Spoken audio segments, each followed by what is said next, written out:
everybody, welcome to this Inside That. I'm doing this behind a Captain America shield just because it fits me now. Because, a while ago, on September 18th, I enlisted for the United States Army purely for the meme that if people disrespect me, they're disrespecting a future U.S. Army soldier. No, I'm just going to talk about that experience a little bit because I think it's cool. I've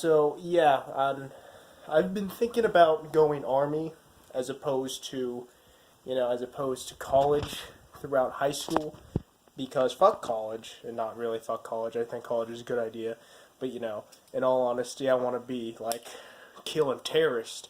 Yeah, yeah. Not really. I'm going into intel and airborne, so maybe I'll be field intelligence because I'm going airborne.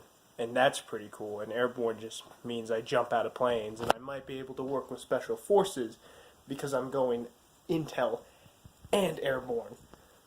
And realistically, yeah, I'll probably work with special forces, which is pretty cool. But the reason I decided to go to the Army is so I could get the super soldier serum and become Captain America. And that's really the only reason. Yeah, I think it took MEPS as a pain in the ass. If you ever enlist anybody out there in the current setup of the world, MEPS is a pain in the ass and it'll piss you off. Scary Toilet Paper knows what I'm talking about because his MEPS processing got stalled temporarily because they didn't have stupid documents that he really probably doesn't need.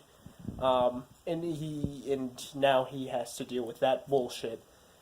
And it's a whole day, and if they stall your processing, you have to go back and do another whole day, probably. They didn't stall mine. I got lucky. I'm surprised I passed. Some of the things they do are like, it's like, oh, jeez. Oh, jeez. Oh, jeez. Anyway, I think military is a good route to go. My friend Jack is going into the Marines, and good for him, even though, the Marines aren't the Army. And Scary Toilet Paper, Orion's going into the Navy, so good for him. So, military is a good route to go, and you won't be broke when you end up in college, or when you, get out. Because unless you're super rich, going into college puts you in debt, and then you're fucked for the rest of your life. And I didn't want to be fucked for the rest of my life, so I decided to go Army, so I'm not fucked for the rest of my life. And you know what? It works. It works well.